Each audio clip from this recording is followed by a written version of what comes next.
문재인 정부의 대재앙을 막는 신고센터 문재앙 119 시작하겠습니다. 오늘은 연말정국의 핵으로 부상하고 있는 민주노총과 노동개혁이 주제입니다. 우리 당 최고의 전문가이시죠. 한국노동조합 총연맹, 즉 한국노총 부위원장 출신이시고요. 고려대학교 노동대학원에서 석사를 받으셨습니다.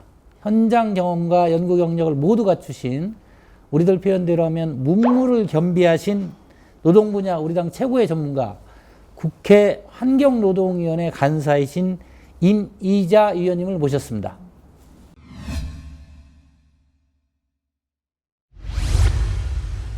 소득주도 성장은 국제노동기구 ILO에서 임금주도 성장이라는 이름으로 계획된 프로젝트입니다.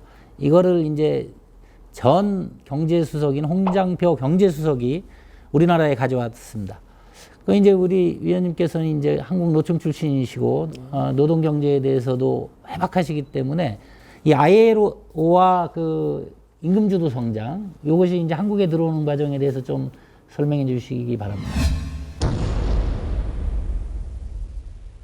소득이 증대되게 되면 소비가 활성화되고, 소비가 활성돼서 성장을 이끌어내서 다시 투자를 하고 고용 창출될 것이다 라는 이런 이론인데, 이런 이론이 사실은 이론과 가설은 쓸 수 있을지 모르겠지만은 실정적 검증은 뒷받침 되지 않고 있습니다.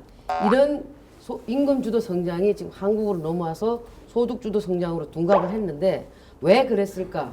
여러 가지 많은 썰들은 있습니다만은 제가 사견으로 생각한데, 아무래도 임금주도 성장을 하게 되면 친노동자 정책이 드러나고, 그랬을 경우에는 표를 받아야 한 문재인 정부에서는 친노동자 정책 하게 되면 기업가들이 표를 안 줄 것이고, 임금주도 성장 이렇게 했을 경우에는 일자리에 취직돼 있는 사람만 혜택을 받는 정책이기 때문에 그럼 실업자가 표를 안 줄 것이고, 그 다음에 자영업자가 저항을 일으킬 것이고, 이렇게 이제 고민하다 보니까 두루두루 다 포함해서 표를 받자라고 해서 아마 소득주도 성장이라고 한 것 같습니다.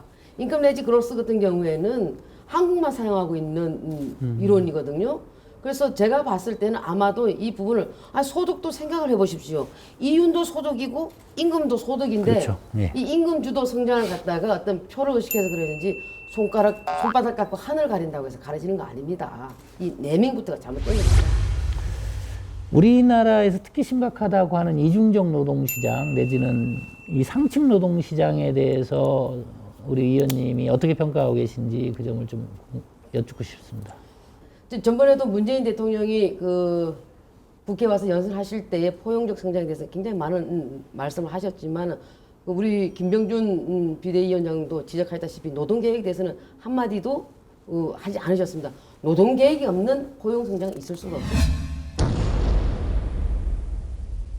노동시장의 이중 구조에 대해서 이걸 혁신하지 않고서는 정말 포용적 성장은 갈 길이 멉니다. 그러면 이중적 노동시장이 무엇이냐?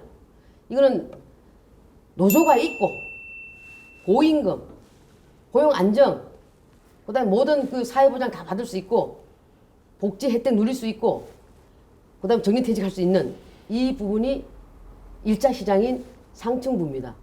하층부는 그 중소기업, 비정규직, 그리고 취약계층의 근로자, 청년 실업자, 이분들이 하층인데 저임금, 노조 없습니다. 열악한 근로조건, 항상 늘 실업의 위기에 몰려있고, 언제든지 노동 이동력이 굉장히 큰 집단, 이런 부분을 갖다가 2차 시장, 즉 하층 구조, 이걸 갖다가 노동시장의 이중 구조라고 얘기할 수가 있습니다. 이 부분에 있어서 아주 상층부는 대기업 노조들, 지금 대부분 민주노총이 대부분 거기 다 해당되어 있지 않습니까? 거기서는 견고하게 자기 자리 굳건히 지키고 있기 때문에, 여기서 아마 저는 이쪽에서는 자본도 마찬가지로 자본엔도 그 양극화되어 있습니다. 뭐 정부도 지금 요번에 470.5조 원을 갖다가 집행할 수 있는 그런 큰 그 경제 주체이고, 그다음에 대기업, 그 밑에 중소기업, 또 우리 그 자영업자, 이런 것처럼. 그러나 상층 구조에 있는 대기업 노조와 대기업 재벌, 요 서로 코드가 맞습니다. 서로 코드가 맞기 때문에 서로 그 부분을 서로 지키다 보니까 담합이 되기 때문에 저는 밑으로 내려오지 않는다고 보고 있고, 이런 부분들이 정규직, 대기업의 정규직을 보호하고 지켜주기 위해서 그 나머지 부분이 뭐냐면 제2차 시장, 비정규직이나 이런 부분들을 쓸 수밖에 없는 그런 구조가 돼 있지 않냐. 그렇게 생각하고 있습니다. 이게 노동시장의 이중 구조라고 말씀드릴 수 있습니다. 지금 우리나라 노동시장의 문제 한마디로 이중적 노동시장 내지는 노동시장 이중구조라 그러는데요. 선진국들에서도 이 문제를 겪었습니다. 근데 우리가 다 존경하는 나라들, 잘 산다는 나라들이 있습니다. 독일, 스웨덴, 네덜란드 이런 나라들에서도 상층 노동자들, 그러니까 잘 살고 정규직이고 임금도 높고 했던 분들이 양보를 하면서 이제 노동시간 단축하고 연대임금제를 한 겁니다.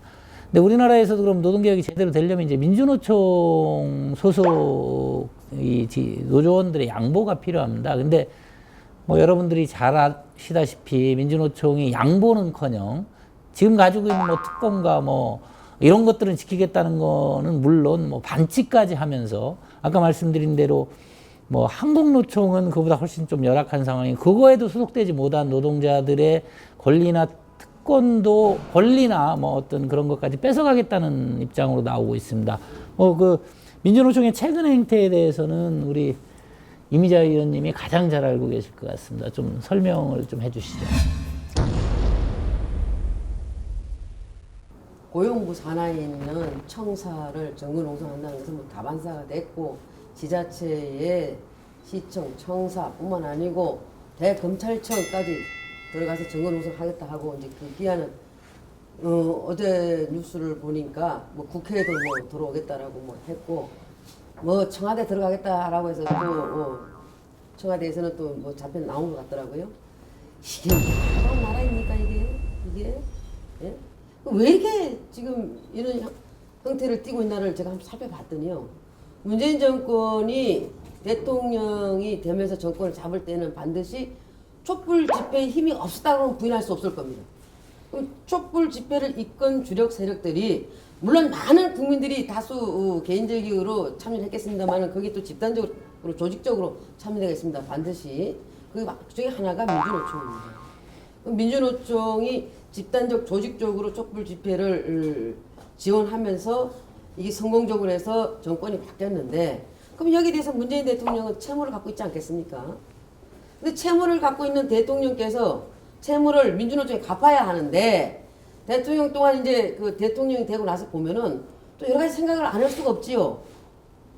좌우 다 생각해야 될 부분도 있고 그러다 보니까 성질 급한 채권자인 민주노총이 빨리 갚아라 라고 하는 거 아니겠습니까?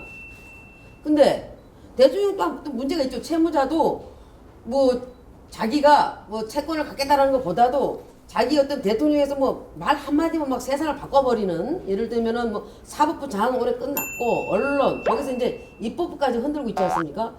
대통령 채무자인 대통령도 무소불위의 힘을 발휘하고 있는데 아니 채권자가 가만히 보니까 우리도 빚 받으려면은 더 세게 나가고 더 거세게 나가야 되겠다.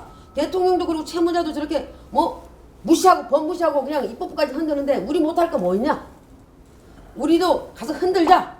야 원래 한국 속담에 앉아서 빚 주고 서서 받는다는 말이 있는데 그걸로 간다면 우리도 더 세게 나가서 빚 받자 라고 하다 보니까 공권력 무너지고 거기에 대해서 정부와 공권력 수수방관하고 있고 국민들은 불안하고 이게 나라다운 나라입니까? 이렇게 함으로 인해서 이 나라가 정말로 망할까봐 걱정됩니다.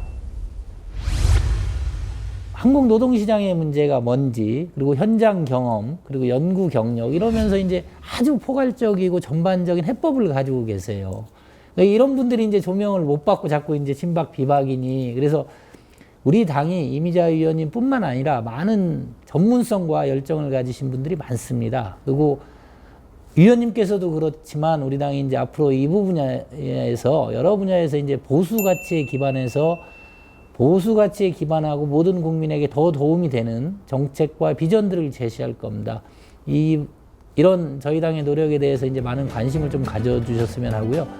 오늘 보신 대로 제가 농담 한마디 하겠습니다. 가요계 이미자 선생님이 있으면 노동계에는 우리 당 이미자 위원이 계십니다. 많이 기억해 주시고요. 응원 부탁드립니다. 문재인 정부의 대재앙을 막는 신고센터 문재앙 119 오늘은 여기서 마치겠습니다.